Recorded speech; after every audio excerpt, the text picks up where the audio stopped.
Oh merde! Salut Azé! Salut Pierrot! Alors t'es toujours pas retourné dans ton pays, toi? Toujours comique, hein, comique. Bonjour à tous et bon retour à vous sur Nico TV. Aujourd'hui, on va parler de Buffet froid, un film de Bertrand Blier.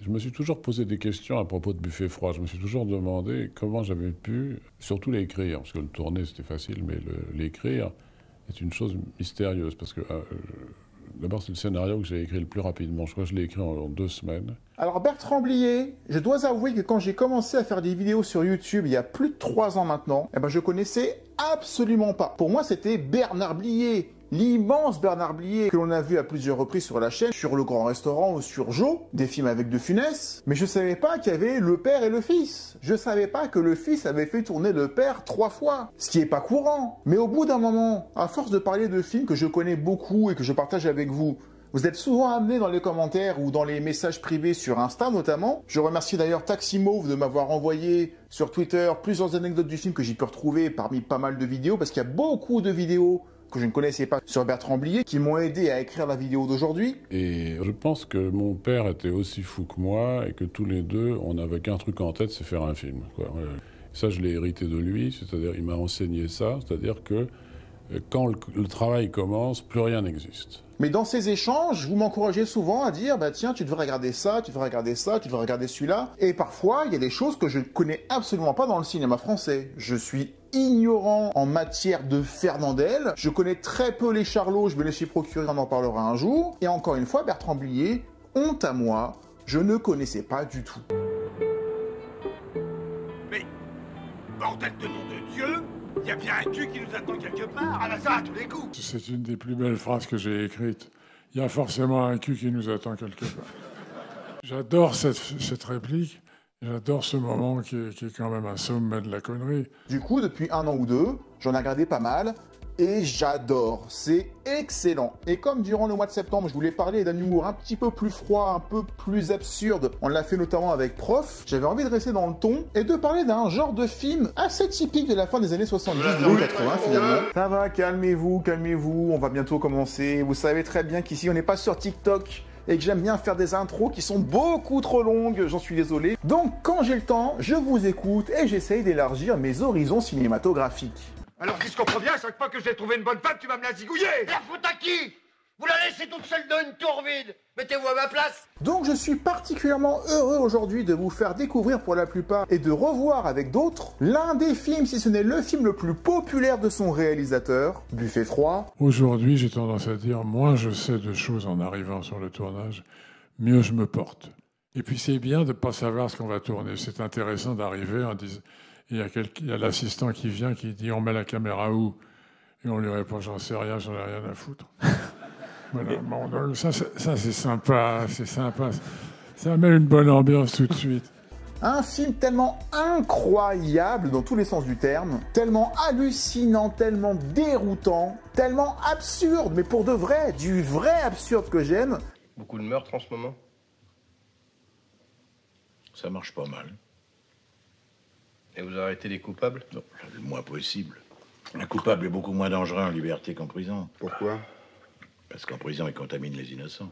Pas du demi-absurde de Papier fait de la Résistance, excusez-moi encore de rabâcher ça, et tellement absurde qu'il est pas facile de résumer l'histoire du film. La preuve... C'est difficile de raconter déjà. Un film, c'est pas Pierre Tchernak qui me dira le contraire. Surtout que c'est un film où l'atmosphère compte beaucoup. Alors comment peut-on en quelques mots dire aux spectateurs qui nous regardent ce qu'est Buffet froid? Disons que c'est un film irracontable. Et donc tellement absurde que la plupart des spectateurs, les rares qui y sont allés, parce que le film a fait un flop malheureusement, mais la plupart des spectateurs qui ont eu le privilège de découvrir ce film en salle à la sortie en 79 et 80, parce que le film a été diffusé à cheval sur les deux, sont sortis en cours de route et ont demandé à se faire rembourser le billet. S'il vous plaît, si vous vous êtes endormi, si vous voulez revoir le film, il y a d'autres projections prévues. Et partez pas sans votre dossier de presse. Parce qu'ils pensaient que le film n'était pas terminé, ou que c'était une mauvaise blague, parce que le film, si tu vas pas au bout, t'as l'impression qu'il va nulle part. Ça vous arrive jamais, par exemple, d'avoir envie de tuer quelqu'un? Pardon? Je vous demande si ça vous arrive parfois d'avoir envie de tuer quelqu'un. Qui? N'importe qui. Mais pour ceux qui me font l'amitié de me suivre même quand ils connaissent pas l'histoire et le film, et je vous en remercie parce que vous êtes les meilleurs, je vais prendre le risque de résumer en quelques phrases de quoi parle Buffet Froid. Et après on parle du tournage comme d'habitude, des anecdotes que j'ai trouvées et du film. C'est l'histoire d'un tueur, froid, qui tue au hasard, qui rencontre un commissaire de police, froid également, qui s'en fout que l'autre soit un tueur. Et il rencontre un troisième tueur, qui a tué juste avant la femme du premier tueur, mais celui-ci s'en fout également. C'est moi qui l'ai tué. Entrez.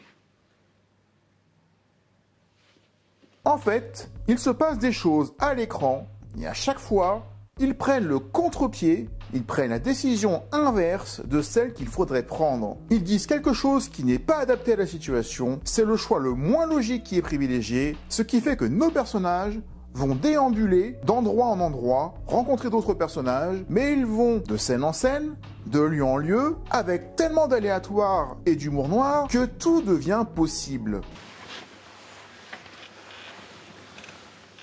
Prenez-moi. Oui, je vais vous prendre.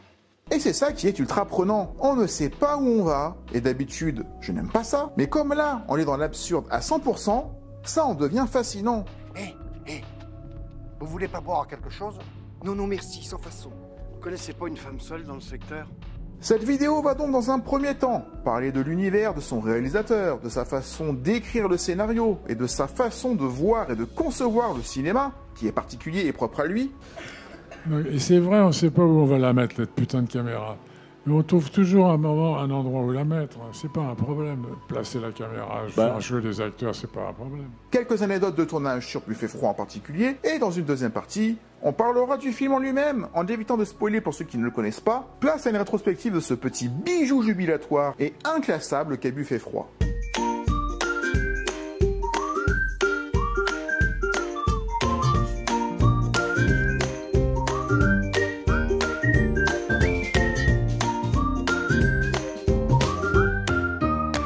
Bertrand Blier, fils de Bernard Blier, connaît son premier succès en tant que réalisateur avec Les Valseuses en 1974. Au passage, Les Valseuses, un film que Louis de Funès a beaucoup apprécié, et c'était dans la période où De Funès avait envie de se remettre un peu en question. On en a parlé sur la vidéo de L'Homme Orchestre, mais à quelques années près, la nouvelle vague de réalisateurs, ça aurait pu être Bertrand Blier.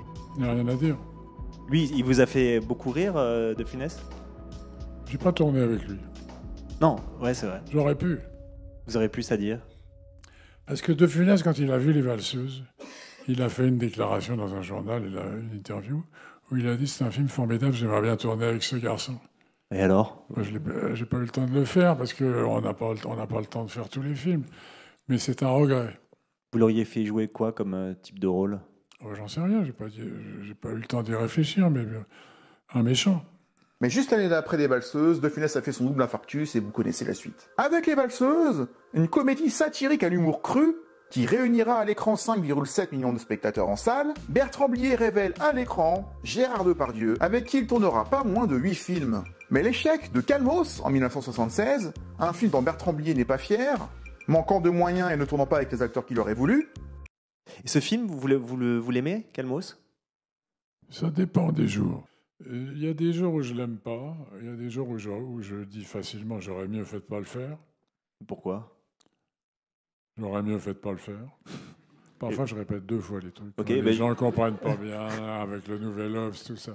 Il y a certains journaux avec lesquels je répète pas, mais d'autres, oui, le Nouvel Obs, il faut répéter. Parce que je pense qu'il aurait pu être mieux, bien meilleur. C'est tout. Il aurait fallu quoi? Un budget à la Kubrick. Il y a un moment, il faut être Kubrick. Et quand on n'est pas Kubrick, il faut s'écraser. Et là, j'ai tourné le film, qui était un film kubrickien. Et je l'ai tourné sans être Kubrick et sans l'argent de Kubrick. Et donc, je me suis planté. Et qui ne réunira que 740 000 spectateurs en salle, il choisit de retrouver Gérard Depardieu dès l'année suivante pour Préparer vos mouchoirs. Un succès critique récompensé par l'Oscar du meilleur film étranger en 1979 à Hollywood. Oh, excuse me, I am without voice. I am only able to say one thing is thank you. Thank you for the Academy and thank you for all the American friends of our film, our picture, excuse me. Thank you very much.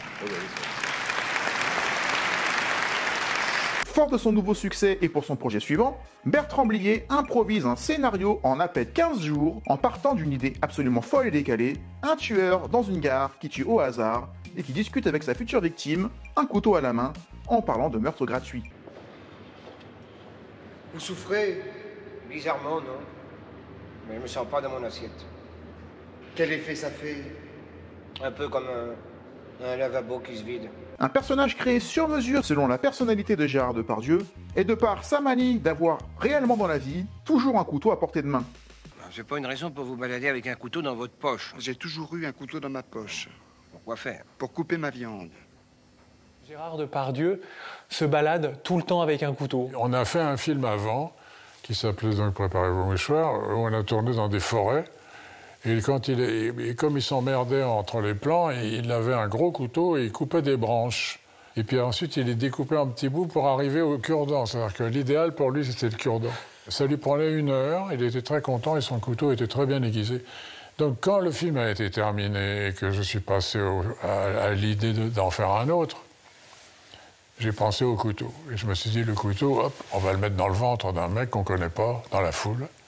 Et ça sera le sujet du film. Et j'ai fait le film. Il nourrit son scénario par un rêve qu'il faisait souvent, celui de se faire poursuivre par la police pour un crime inconnu, en se réveillant à chaque fois au moment où la police lui mettait la main dessus. Je rêve que je suis poursuivi par la police. Pour meurtre? Évidemment. Et elle vous attrape?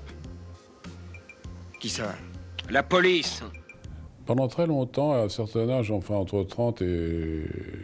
Enfin, vers la trentaine, 30-35 ans, je faisais le cauchemar suivant. Je rêvais que j'étais poursuivi par la police. Et alors, je me réveillais toujours au moment où ils allaient m'attraper, quoi. Mais je n'ai jamais su pourquoi j'étais un criminel. J'avais fait quelque chose de très moche, mais ce n'était pas dans le rêve. Mon crime n'était pas dans le rêve. Il y avait seulement la poursuite et une peur épouvantable d'être coffré, quoi. La peur d'aller en tôle. Si jamais vous m'entendez hurler dans la nuit, ne vous effrayez pas. Il m'arrive d'avoir des cauchemars. Ah bon? Moi aussi. Oh. Et ça, peut-être je m'en suis servi pour peut-être pour le démarrage de Buffet Froid. Enfin, je l'ai dit beaucoup à la presse, mais il faut bien dire quelque chose aux journalistes. Hein. Donc ça m'a paru amusant, mais c'est un peu vrai, c'est un peu vrai. J'ai quand même pas épousé un assassin. Parfois, il vaut mieux épouser un assassin que rien du tout. Est-ce que tu as déjà remarqué le nombre de gens qui, dans le métro, ont des têtes à se faire assassiner? Et si son père doit jouer dedans, il utilisera la réalité, sachant que Bernard Blier, le père, est aquaphobe, a donc peur de l'eau, ce qui sera utilisé pour son personnage dans le film. J'ai des souvenirs, évidemment, comme par exemple le tournage de la fin sur le lac était une chose extraordinaire, surtout parce que mon père, qui jouait le rôle de l'inspecteur Morvandiau, héros de la Résistance, était un homme qui était aquaphobe, c'est-à-dire qu'il ne savait pas, non seulement il ne savait pas nager, mais il pouvait couler à pic dans une eau à 2 degrés, 3 degrés. Donc, c'est vrai que sur le moment au tournage, quand mon père est parti dans la barque avec Depardieu, qui avait peu dormi dans la nuit et qui était un peu agité, c'était une barque assez fragile. Les 2 mecs faisaient quand même un certain poids, et si l'un bougeait, tout le monde allait à l'eau, à la flotte. Et là, je me suis dit, c'est quand même bizarre de vouloir tuer son père, quoi, par noyade, alors qu'il est aquaphobe. De fil en aiguille, de tueur à cadavre, de cadavre à policier, d'innocent à coupable, le scénario est intuitif, bien qu'il n'ait aucun sens, et c'est tout l'intérêt. En revanche, il était difficile de le faire produire, tant le film ne ressemblait à rien de connu. Le seul problème, c'était de trouver le pognon. J'ai tapé à pas mal de portes. Encore vous? À cette époque-là, j'étais connu, j'avais déjà fait les valseuses, Préparez vos mouchoirs, donc je pouvais aller voir n'importe qui. Et donc je donnais mon scénario qui était totalement écrit et assez marrant à lire, et je le donnais à différents producteurs, et tous me disaient, en gros, la réaction c'était: Bertrand, vraiment, il faut que je vous parle, on est amis, hein, mais vous avez vraiment trop de talent, ne faites pas ça. Je vous présente l'assassin de ma femme. Très heureux. Il y en avait d'autres qui me disaient, il faut vous reposer, partir, vous aérer un peu, aller à la campagne ou à la mer, et vous allez voir, tout va se remettre en place. L'idée, toujours, c'était il fallait sauver mon talent de cette espèce de faux pas énorme que j'allais commettre. Écoutez, chef, mes camarades et moi, depuis quelque temps, on se fait du souci À votre sujet, on vous trouve taciturne.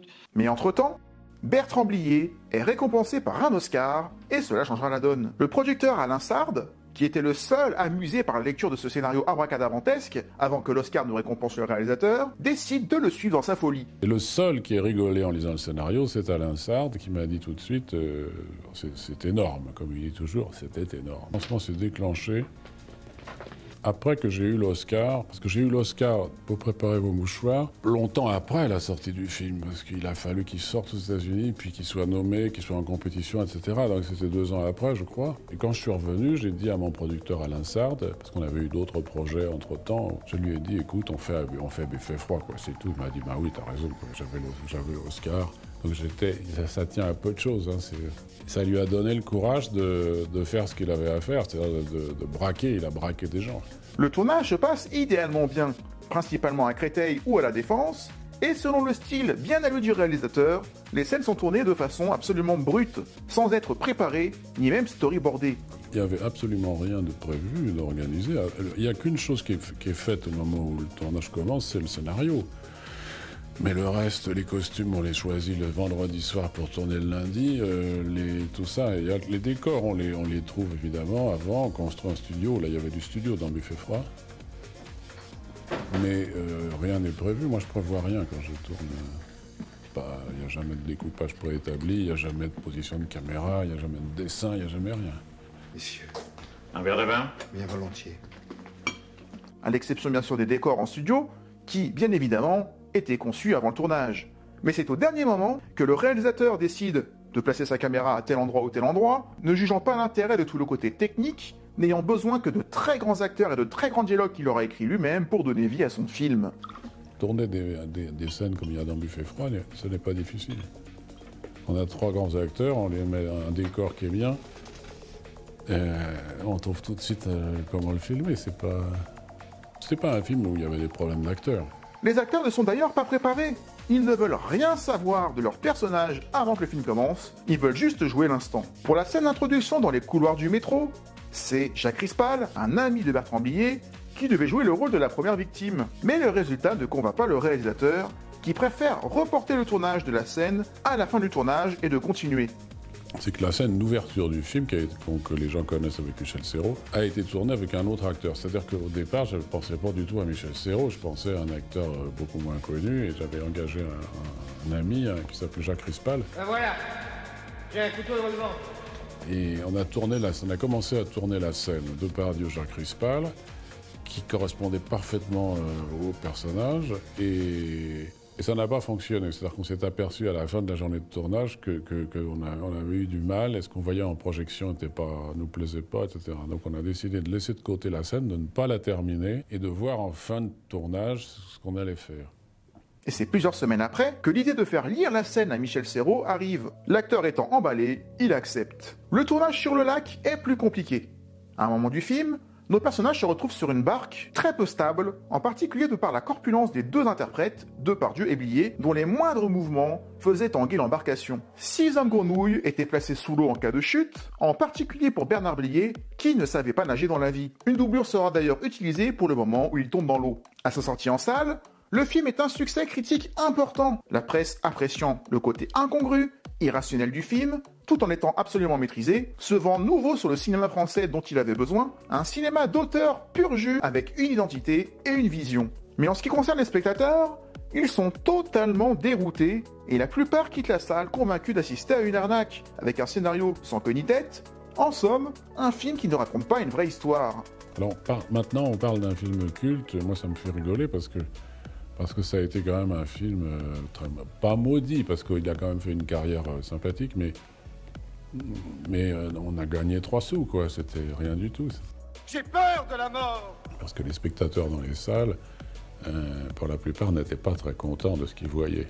Donc il y avait des gens qui voulaient se faire rembourser leur place. Et le film sera d'ailleurs un échec commercial avec seulement 777 000 entrées en salle. Mais le succès public du film se fera avec le temps. Le film étant aujourd'hui considéré comme étant le plus culte du réalisateur et l'un des films les plus originaux jamais créés, toute époque et tout genre confondu. Passons maintenant à l'analyse du film et à une critique. Sans spoiler. En tout cas, je vais essayer parce que c'est pas facile avec Buffet froid.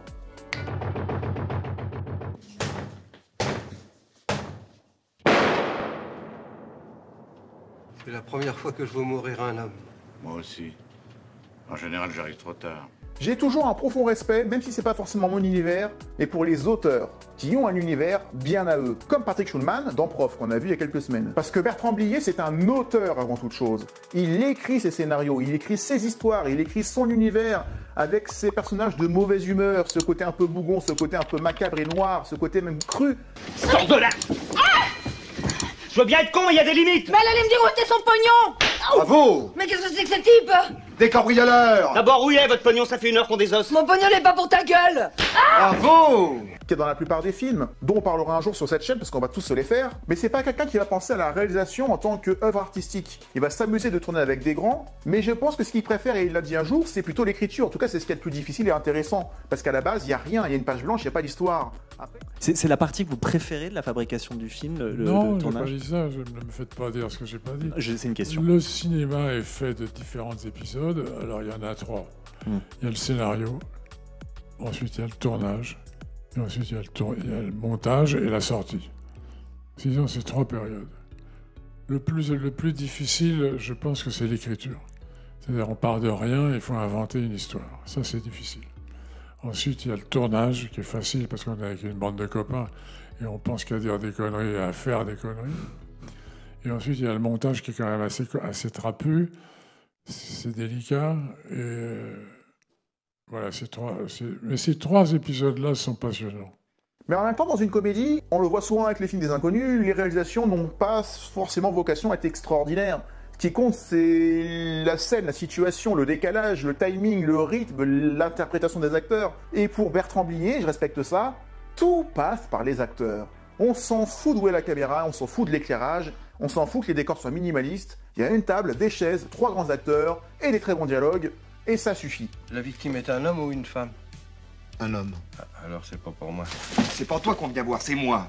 Et alors j'ai le droit de m'intéresser? Pour autant, l'ambiance du film, dans sa réalisation, ce côté nuit de la première partie qui se passe vers Créteil-la Défense, avec cette grande tour urbaine froide, ces décors froids, le fait qu'on voit jamais le jour... C'est le béton qui nous rend marteaux, les terrains vagues, cet univers déshumanisé qui nous entoure. Ça contribue énormément à cette ambiance de mort, cette ambiance froide. C'est peut-être minimaliste, mais c'est efficace. Et qu'est-ce que vous voulez qu'on fasse de vous?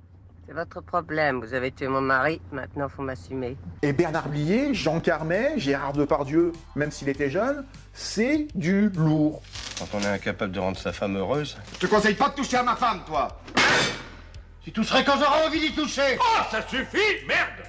Même si Gérard Depardieu était loin d'être aussi professionnel que Bernard Blier, son mentor, il connaissait pas bien ses textes, il picolait beaucoup, apparemment à cause de Jean Carmet, avec qui il avait tourné un autre film l'année précédente, et apparemment ce serait Jean Carmet qui aurait initié Gérard Depardieu à la boisson, ce qui ne le quittera jamais. Et bah comparé au côté pro et vieille école de Bernard Blier, la rencontre Bernard Blier-Gérard Depardieu ne s'est pas très bien passée.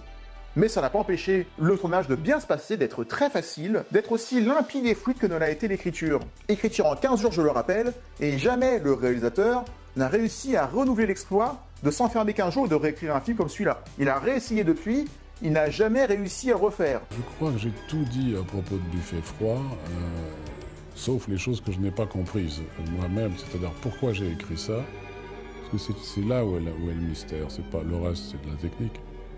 Pourquoi j'ai écrit ça?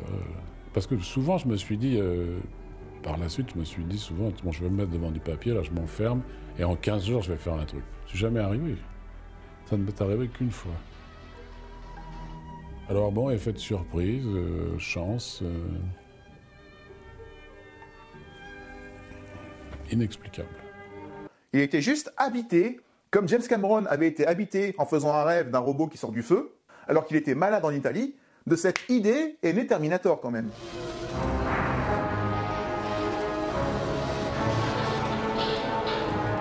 Après, pour ne pas spoiler, je peux pas trop en dire, c'est un peu frustrant pour une fois, parce que d'habitude dans mes critiques, je considère que vous avez tous vu les films, donc je déballe tout et je montre les scènes, scène par scène, les scènes clés, les scènes drôles, les meilleures, celles que je retiens.